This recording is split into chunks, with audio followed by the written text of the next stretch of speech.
Welcome to the Ready Room Podcast. I am your host, Josh, and today we're going to be doing part 2 of U.S. military service rifles. Hope you enjoy.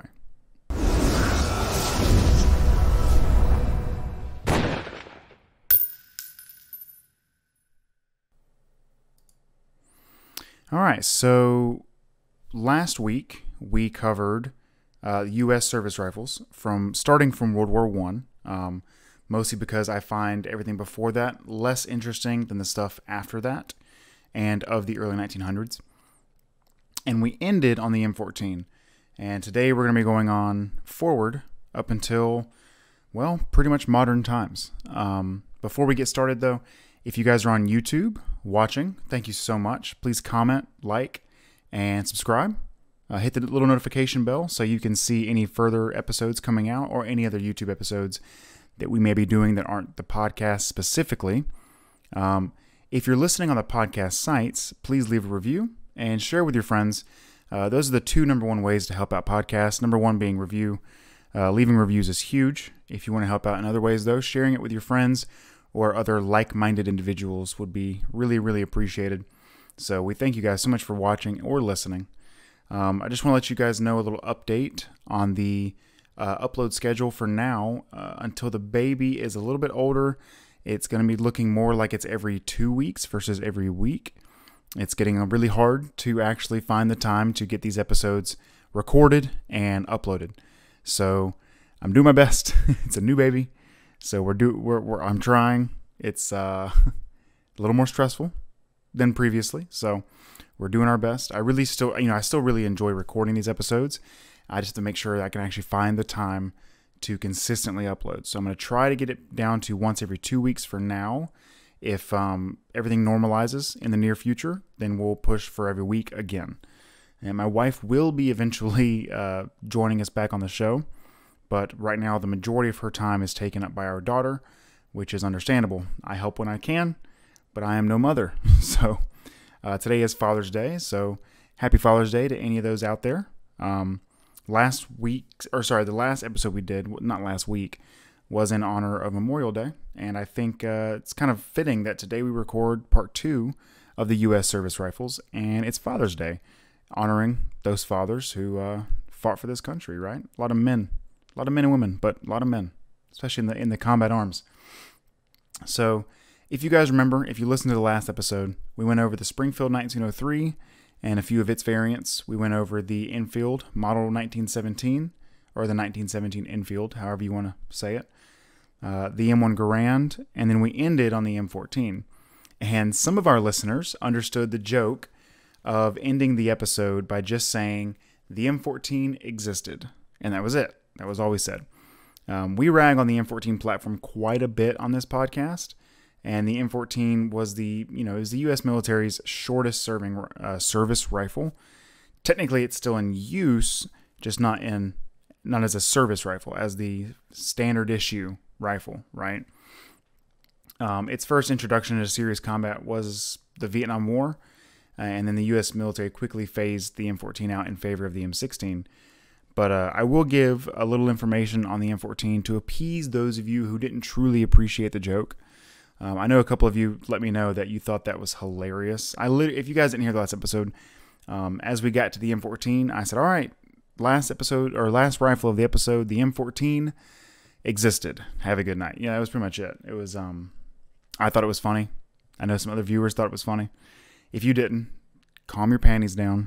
We're going to talk about this firearm a little bit in the beginning today, and then we're going to move on. So the M14, it did exist, and it was the product of an ongoing attempt to improve on the M1 Garand platform the M1 Garand itself. They were trying to improve on this rifle because the M1 Garand was a fantastic service rifle, especially during, the time of World War II.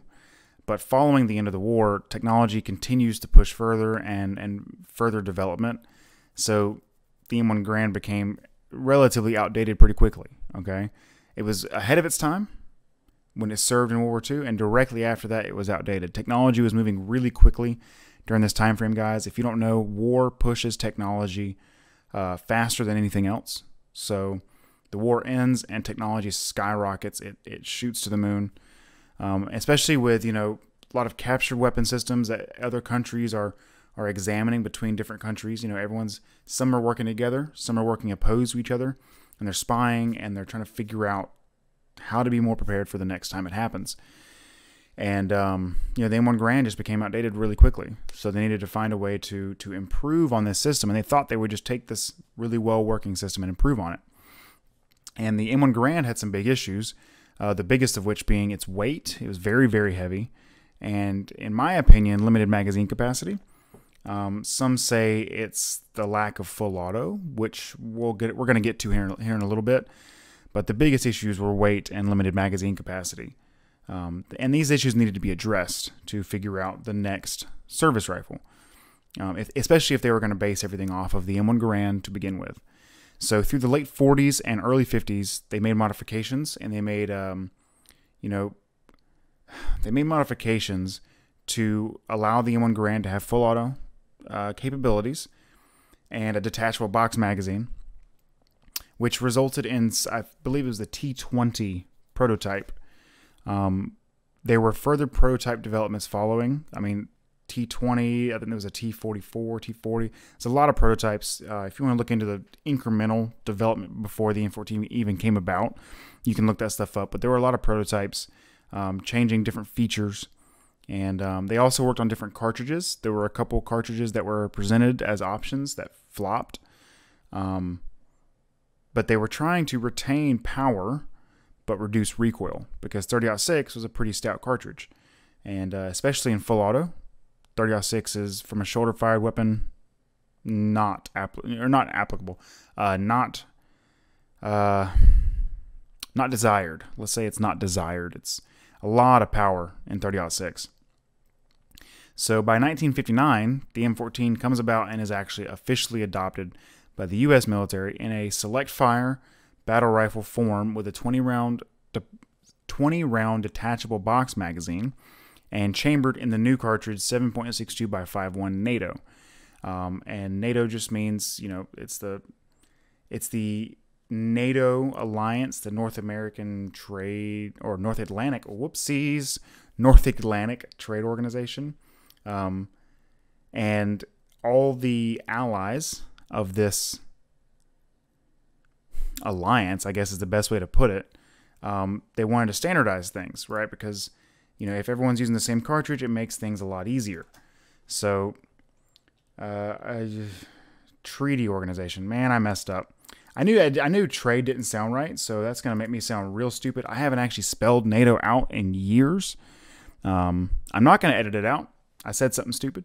North Atlantic Treaty Organization. I knew that trade just didn't sound right. I guess it reminds me of Star Wars with the Trade Federation. If you don't like Star Wars, it's too bad. But yeah, North Atlantic Treaty Organization. I had to look it up. I was like, that doesn't sound right. I'm going to sound stupid. Man, I haven't actually had to spell out NATO in a while. Anyways, it's an alliance, right? And 7.62 by 5.1 NATO, if you know from previous episodes, or if you listen to previous episodes, is basically 308 Winchester, right? So, but it's slightly different. Pressures are actually a little different. I think the 7.60 by 5.1 NATO actually has slightly less chamber pressure, which is interesting, because in 5.56 and 2.23 it's the opposite.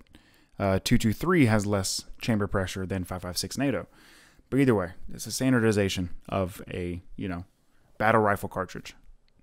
And by the end of 1960, only one Army unit was actually fully equipped with the M14. And the majority of the Marine Corps, combat units at least, weren't fully equipped until late 1961.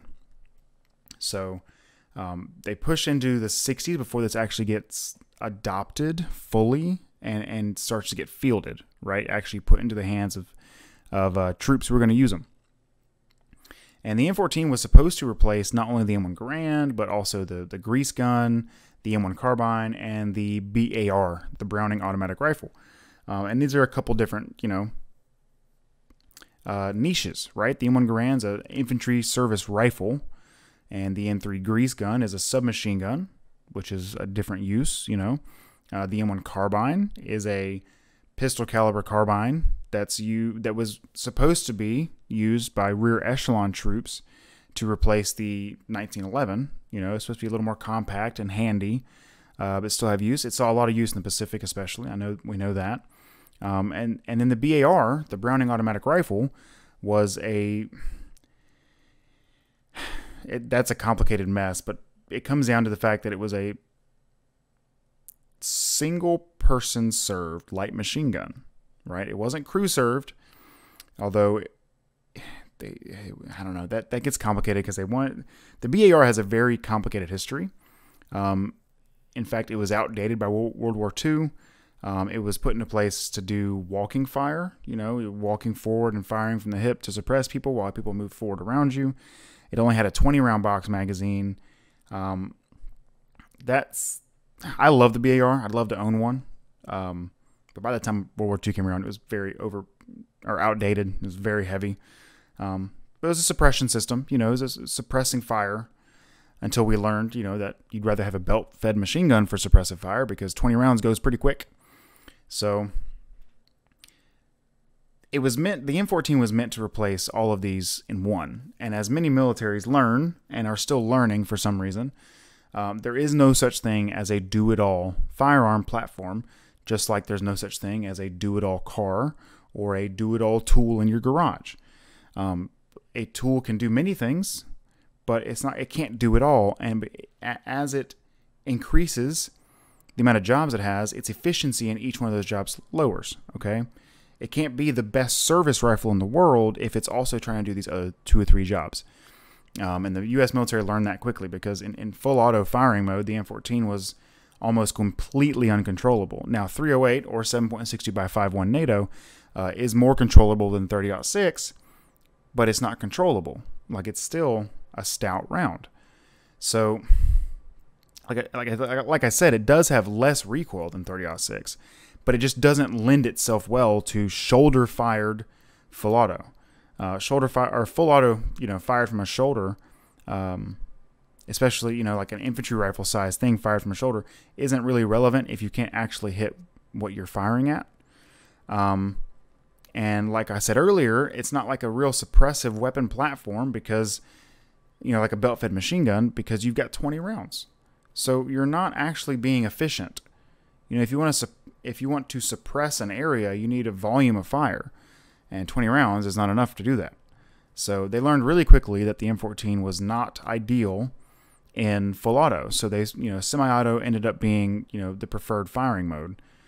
Another issue the M14 had was that the walnut stocks would swell in the heavy humidity and rainfall that was the definition of Vietnam. That jungle environment is rough on wood, especially walnut. So if any of you have been paying attention to our previous podcasts about accuracy and precision and, what makes a firearm accurate, whatnot, you'll know that when a stock changes dimensions, it also changes contact points and pressure applied to not only the rifle itself, but also the barrel, okay?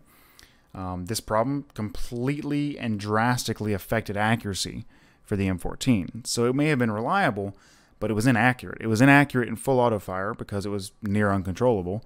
And then it was inaccurate in semi-auto a lot of the times because of how much it would swell. It would constrict, swell back and forth because of the intense humidity and rainfall. So it didn't have a great time. The military ended up opting to switch to fiberglass stocks to get around the walnut issue, but the rifle will be phased out before this fix could actually be put into full production and fielding. The M14 service rifle, its life ended in 1964, where it was replaced by our next rifle. So this is why I didn't go into too much detail. Besides, it's a funny joke. Last episode was because it's just there's not much to say. Like the M1A has found a good market on the civilian market as a semi-auto rifle platform, but it's still heavy.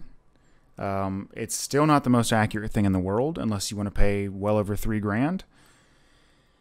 And it's cumbersome. It's not very modular. It is what it is, guys. Like I still like the platform. If I could find a very, very affordable M1A, when I say affordable, I mean someone needs money and they're asking $500 for it. Yeah, I'd buy one.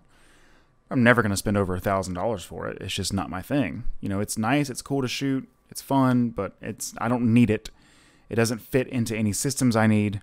It just it is what it is. So the M14's life was the shortest of any other service rifle, pretty much, and it was underwhelming. Now, I will say, anecdotally speaking, my grandfather used an M14 in Vietnam, not World War II, sorry, and he loved it. He said one of his sister units, or whatever they call them, he was in the Army at the time, but I don't know if he called it a sister unit or whatever, but one of the units on his base got some M16s, and he didn't like them. Now, he didn't go field them. He actually had the M14. But, it's fine. I'm not saying it was garbage, just like I'm not going to say the next thing we're talking about is garbage, even though it also ran into issues. There's just not much to say about the M14 service life. It was around for like 6 years. So this is, that, like I said, that's why I ended the episode the way I did, besides the fact that it was a funny joke. And I'm not trying to appease anyone, by the way. I thought it was hilarious. I know a lot of you thought it was hilarious.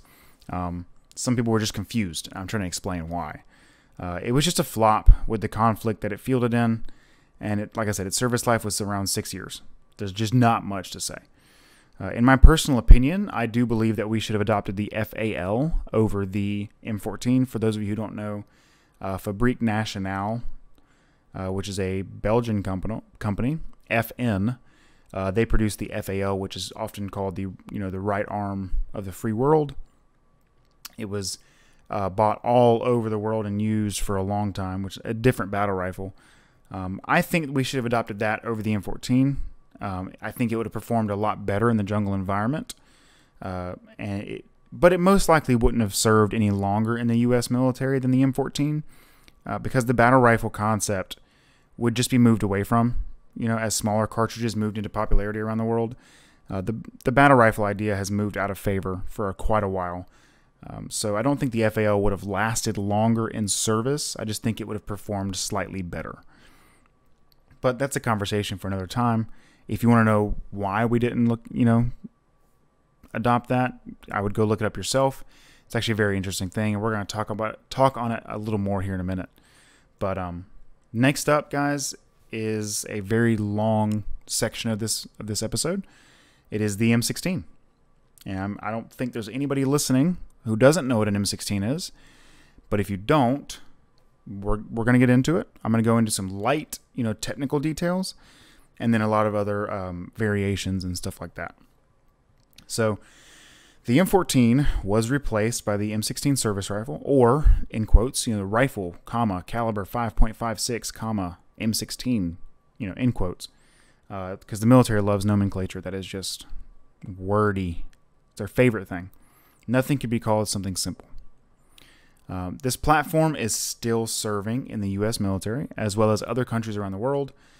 Designed by Eugene Stoner, this rifle started out as the Armalite Rifle 15, which is what AR stands for, by the way, and it was adapted for military use. The AR does not stand for assault rifle. I'm hoping that by now nobody listening thinks that the AR stands for assault rifle. It stands for Armalite Rifle, which is the manufacturer. The original designer, creators of the AR-15 was the Armalite company. Eugene Stoner designed it with them, and that's how it came about. So now we could still call it the AR-15, even though, technically that's the original design. But if Daniel Defense is making a rifle, it's technically not an AR-15 anymore, even though it is, and we'll still call it that, and it will still be known as that. Especially since, I don't know if patents on the design are still floating around to at least give credit or anything like that. But, they call it their own official nomenclature, like the DDM4V whatever, They don't call it DDM4 AR-15. Some companies still call it an AR-15, like on paper, But Armalite was the original company.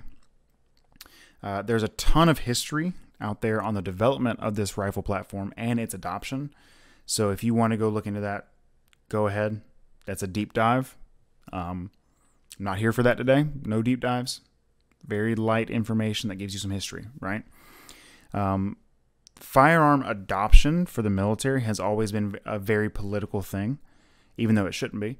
And politics are one of the biggest reasons that the Browning automatic rifle, for instance, was adopted at all, especially when it was, and kept into service for as long as it was, as well as the adoption of the M14 over the FAL. The only reason, or not the only reason, but one of the main reasons we didn't adopt the FAL over the M14 was because of politics. Okay, bureaucrats and I don't know, man. It's just like, let's just say patriotism to a negative extent though, requiring that, it's got to be built here. It can be detrimental in some ways when there's better designs elsewhere. Okay, just keep that in mind for the future in life. Like, nothing wrong with being a patriot. I'm a patriot. I love this. I love what this country should be and what it used to be. It's gone very downhill lately, but I still love the idea of America, a free society. But if you're interested in this type of history, the political side of things, the adoption side of things, take a look into it online through other sources than myself. There are other content creators. Like I mentioned previously, CN Arsenal has very, very, very deep dives into individual weapon systems that are like 2 hours long, right? Like one firearm for like 2 hours. And there's plenty of information there. They do a lot of research. They have to go pull a lot of documents, have their researchers figure stuff out. Like, it's a real deep dive. So go in there if you want to look for that. CN Arsenal is one of the places I know. Not the only place I know. I'm not friends with them. It's just that they're one of the places I know that do really, really good research and very in-depth information, okay? But as we go through the different variants of the M16 rifle, I'm going to talk about issues that this rifle had, for sure, but also dispel some of the myths that float around online about its reliability, quote unquote. There were test runs of this rifle platform sent out to some units in the very early 60s, including Special Forces units. And you guys, there's all different kinds of nomenclature for these things, for some of these prototypes. I'm not going to dive into that either. Basically, just think about it as a prototype of a military adoption of the AR-15. Or sorry, let's just say the M16. People get upset, like, it's not the AR-15 ever served in war. Okay, guys, the only real difference is the trigger pack and a third hole. Like, it's basically the same gun, though. Like, I'm not trying to be I'm as pro-gun as it gets. I end every episode with every gun law is an infringement. I don't think we should be fighting that fight when people say, oh, the AR-15 is a weapon of war. No, it isn't. It was never used in war. Like, okay, that's the wrong approach, in my opinion. Like, we should be saying, yes, it is, and that shouldn't be the problem. Like, we should have M16s with third holes. We should have 240 Bravos. We should have 249 Saws. Like, we shouldn't be fighting saying it's not a weapon of war, therefore it's okay. The M1 Garand was a weapon of war, and we own that. What's wrong with owning weapons of war? Like, calm down. Get off your high horse. Anyways, back to the video / podcast. I'm sorry, guys. I had, OBS right in front of me, so I see myself, and I think it's only a video. But no, it's actually mainly a podcast. The YouTube side of thing is much smaller. So lots of test runs run out, okay? Special Forces units used them. These are prototypes for the military. And it's not saying they were prototypes of the AR-15 in general. It's just that these are prototypes for the military's adoption and adaptation of this system. But they were pleased with a lot of the testing. It seemed to be going well. There were some cult prototypes as well that were involved in testing and highly liked. I think the 601, 602, stuff like that. So the military began phasing out the M14 and trying to phase in the M16. And the first branch to actually adopt this platform was the U.S. Air Force, funnily enough, in its original M16 configuration, which has the classic triangular handguards, solid stocks, no forward assist, 3-prong flash hider, and a chrome-plated bolt carrier group. This is the OG M16, okay? And by 1965, the Army had began fielding their version, which is the XM16E1, which is really just an M16 with slight modifications. And these modifications are a forward assist, a bolt carrier group that was, instead of chrome plated, it was parkerized, and some notches cut into the bolt carrier group on the side with the forward assist, which is to be used with the forward assist. When you push the forward assist forward, and this is a whole other argument for a different day. Some of you guys may be wondering, why is he saying this is a conversation for a different day? There are a lot of people out there who don't think the forward assist is worth anything, and that it was a overreaction to potential issues that weren't actually potential issues. I don't really care. It doesn't hurt anything being there. Like, it's not killing me. Okay. And I'm not going to turn my nose to a version of the rifle that doesn't have one. It is what it is. But, so the Army had their XM16E1, which had the Ford Assist, a Parkerized bolt carrier group, and a notches cut into the bolt carrier group for the Ford Assist. And like I said earlier, the previous bolt carrier groups were chrome plated instead of Parkerized. But Parkerization is actually a pretty good coating because it's porous and it allows lubrication to absorb into it, which helps in lubricity over time. It's actually a really, really neat thing. People think that Parkerization is too rough to be, to have lubricity, and they think they have to soak it in oil. But in fact, it absorbs oil and that adds to lubricity. And there are other coatings as well that do the same thing. The phosphate coatings are like that, and there's other stuff that lends itself well to holding lubricant and gun oil. So before we get into further, so these are the two really early ones, the M16 and the XM16E1. These are the very early M16s that were fielded in Vietnam, and apparently it's hard to sift through all the facts, okay? But there was a big problem with reliability, okay? So let's talk about some of those reliability issues. The M16 is a direct impingement semi-automatic rifle, kind of, because the bolt carrier group itself is actually a piston because it has a gas expansion chamber built into it, which is what a piston has, but further up. So technically, the M16 is not direct impingement. It's not true direct impingement because the gas does not directly just impinge on the bolt or bolt carrier. It actually goes into an expansion chamber in the bolt carrier group.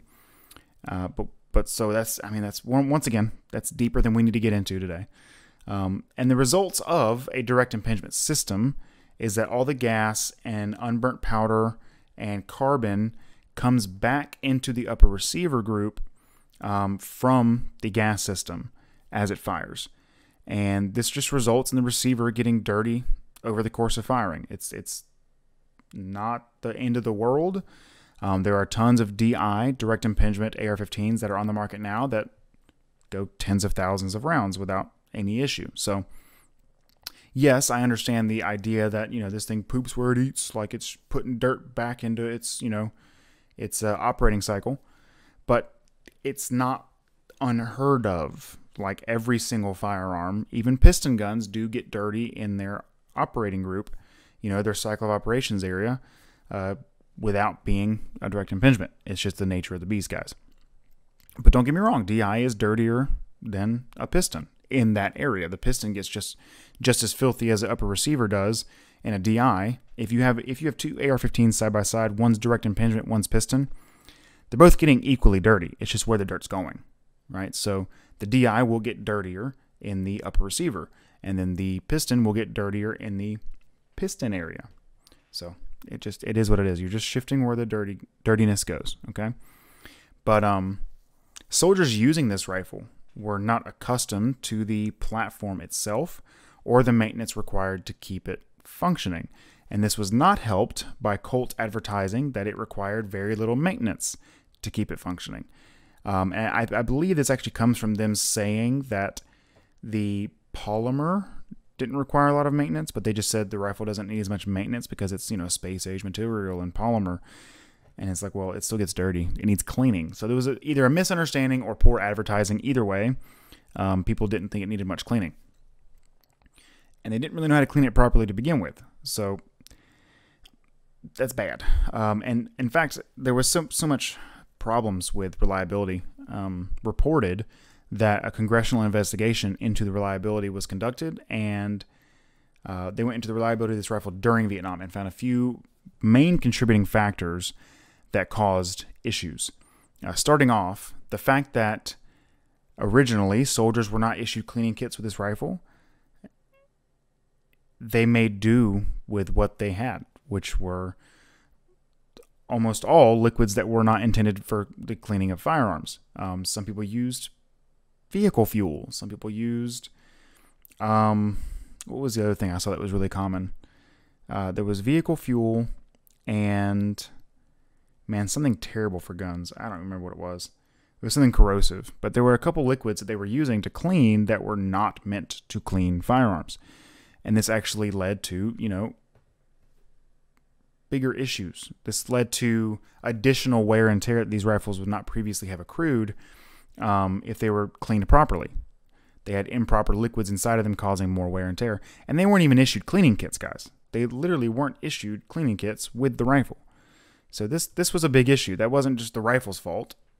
It was a logistical issue and a training issue. So there were also issues with the initial powders that were used to load the 5.56 by 45 cartridges, which caused more fouling than normal, which wouldn't have been a major issue if the soldiers were able to clean their rifles properly. So there apparently was, 5.56 was approved with a specific projectile, a specific brass, and specific powders. And the powders were swapped out later, and the powder that was switched to actually created way more fouling with, less efficiency of the burn rate. It created way more fouling than previously intended. So there was another logistical issue there with ammunition causing way more fouling than they thought it would because they used the wrong powder. And it's not like they used the wrong powder. They switched to a different powder, and it did not have the same burning efficiency. So way more unburnt powder, way more carbon was getting back into the system. So those are two major issues that cause... if you guys have ever messed with an AR-15 that's got a cheap AR-15, and I would say that this version of the M16 is more equivalent to the cheaper AR-15 we have now, even though Colt made it back then. They hadn't got everything figured out. It wasn't dialed in, okay? And if you get it just absolutely filthy, and I mean like filthy, not go to the range twice and fire 100 rounds filthy. I mean like, you're firing hundreds and hundreds and hundreds and thousands of rounds. Not hundreds of thousands, but hundreds and thousands of rounds. When this thing gets dirty, it gets dirty. And remember, this is not a BCM that's been figured out and it's learned from the experience of the past. This is a new weapon platform that's not been perfectly dialed in, and we're having logistical issues causing to additional wear and tear, additional fouling, and the lack of proper cleaning. So these were mainly logistical errors and issues, but there was also the fact that the chamber was not coated or plated in anything to protect it, and that resulted in chamber corrosion, which led to extraction failures, which if you don't know what extraction failure is, it means that the bolt carrier group has failed to extract the spent brass from the chamber. And this is pretty much a catastrophic failure. If you can't get it out immediately, your gun is kaput. This firearm is no longer operable unless you can get that cleared quickly. And an extraction issue on an AR is not the fastest thing to get rid of. You have to either knock it out from the barrel end or reach in there and find a way to pull it out. Hopefully it came out far enough where you can knock it out with something. So failures to extract were a big problem. And that was caused by chamber corrosion, which was an issue of a non-coated chamber. So the platform itself was new. It was not dialed in, and it was surrounded by logistical issues and errors that caused it to perform poorly. And like I said, much like the M14's walnut stock in the jungle, that's more of a logistical issue than the platform itself not working. In fact, the M14 is a very, very reliable platform. It just had other issues around it, right? Mostly logistical. They needed fiberglass stocks instead of wood stocks to deal with the jungle. Well, that takes time, that takes production, that takes shipping, that takes, logistical issues, right?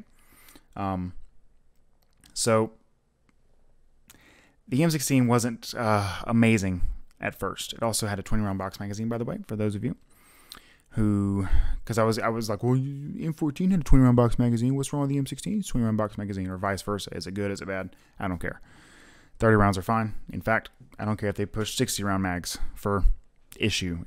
It's not really a big deal. 30s are good, though. Good size. The United States Marine Corps... Oop, I went too far. I'm sorry. I do have an outline of a script here. I went too far.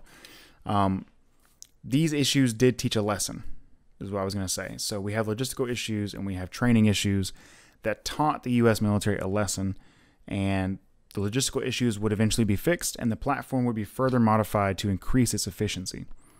In fact, the United States Marine Corps requested a variant of the M16 with specific modifications after the lessons learned from Vietnam. And this rifle would be the M16A2, adopted in 1982. Almost said 28, which is nowhere close.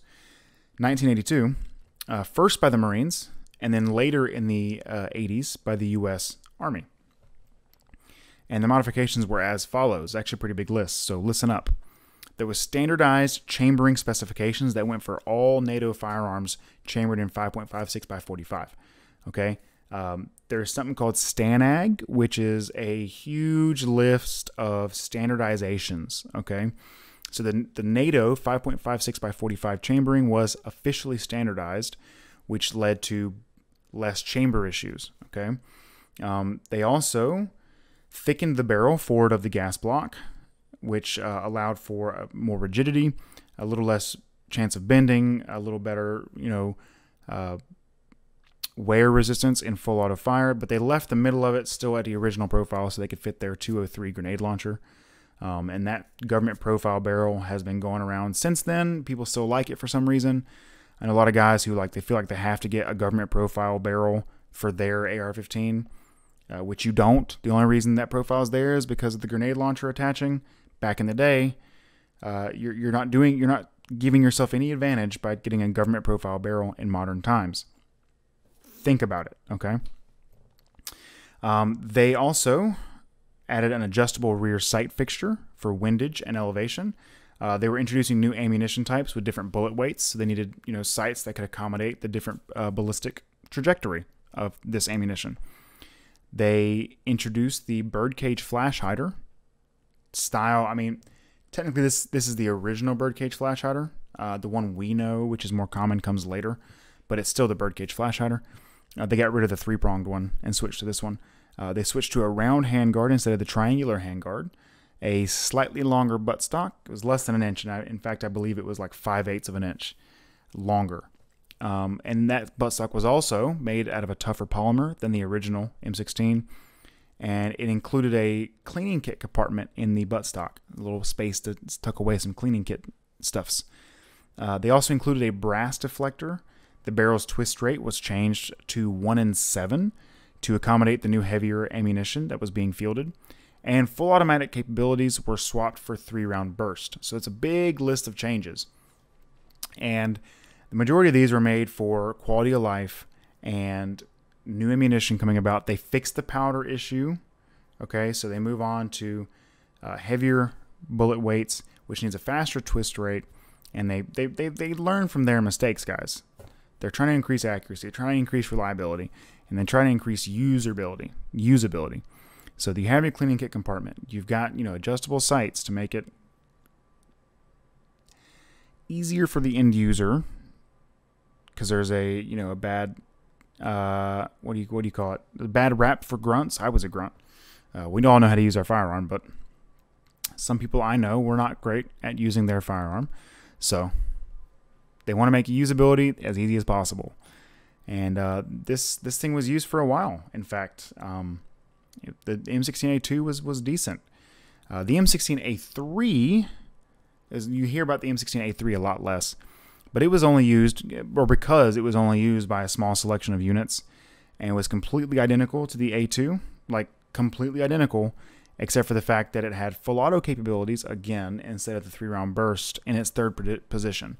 So you had safe, semi, and full auto again, like the original M16, as opposed to safe, semi-auto, and burst, like the M16A, I'm sorry. That would be the A2. Yeah, the A2 had burst. I'm sorry. I'm very tired. I have a baby. I'm so tired. But so the A2 had the burst, and then the A3 was the exact same thing as the A2, took all of its upgrades and modifications, and switched the third position of the safety to automatic again, like the original M16. Okay, we're through that. Whew. Now, the M16A4 is the final variation of the M16 itself, outside of carbine models such as the M4 series, and it didn't even enter service until 1998. So the M16A4 is not that old. The biggest changes with this variation are the removable carry handle on the top of the upper receiver, and the quad rail Picatinny handguard, which allows for attachments and more modularity of the firearm. They also changed the bird cage, by the way, to not have any gas holes at the bottom to prevent kicking up dust. But that's neither here nor there. Not the biggest change in the world. That's really more of just a slight modification to a muzzle device. Now, through the years, there have been different variations of the handguards, such as the Colt handguard or Knights Armaments handguard. Daniel Defense handguard even saw some use later on. But the A4 still used burst as the third position, by the way. And it does need to be noted that all of the M16 variants we've talked about today use a 20-inch barrel. Again, not counting carbine variants, because that's different. Carbines are not rifles, but they are. But they're not. But we're going through military classifications, and they classify, carbines as different than the rifles. These are service rifles. Full length, baby. There are many other variants of the M16, such as the carbine variants and precision rifle variants, or other brands that aren't really ARs anymore, like the 416 line of things, which is, still based on the AR, and then a further development into a piston system and changing things. And then there's the MCX, which is very similar to an AR-15. It's further development of this system, changing it, folding stock instead of needing a buffer tube to work functionally. These are all further developments of the AR platform. And at that point, neither one of them are AR-15s anymore, which is fine. It's just that, these are all derived from the AR-15. And I think we should save all these for a different day, especially since it gets complicated very quickly, as, most branches have been looking to replace, the M16 for quite some time. And I'm saying the M16 platform, so that includes the M4s for that. M4s have been looking to get replaced for a long time. The Marines were the last ones that I know of to actually field the M16A4 with their infantry and not switch to a carbine of some type, like the M4 or HK's. I think it was HK that they were using a carbine system of. I don't know. I forget what the IAR was. I'm actually going to look that up real quick, guys. The Marines IAR. That was the M27 Infantry Automatic Rifle. And it is a 416. Yes, so I was right. So it's the HK. So, when you start looking into service rifles and you start getting into all these little derivatives of the M16 platform, it gets very complicated because certain units may use a different rifle than a different unit in the same branch. And that can get even more complicated with, special forces. So we're really talking about standardized, standard issue rifles. And in fact, with the Army, the next one is the M4, really. We're not going to go over the M4 because it just, I don't know, the M4 carbine, it's not the M4 rifle. Even though I know it's got like a 14.5-inch barrel. Don't get me wrong, I get that it's a rifle. I feel like the M16 is the last standard issue rifle the U.S. military actually had. And the Marines were the last ones to field it in infantry use. I know some Army Reserve and National Guard units still have M16s, but that's not, that's rear echelon. That's not standard issue infantry units. So I haven't seen a standard issue or a standard infantry unit using M16s. I know some non-infantry units might still have them as well. But that's just, I don't know, it feels like talking about the M4 today would beat the spirit of the infantry standard issue service rifle. You know what I mean? But guys, that was pretty much it. I mean, like I said, it does get complicated. We can go deeper. We can go into modern times and look at the M4, the Mark 18 from Daniel Defense, the HK 416, the SCAR that was just a disaster. I mean, there's all these different things that were used, but they're not really standard issue. You know what I mean? But either way, this covers all of the official U.S. military service rifles since World War I. And we will cover the M4 in a later episode, as well as other service firearm roles. I think the next one that would be fun would be the submachine gun role. I just think it's interesting, especially since the U.S. Army just adopted its first official service submachine gun for the first time in decades.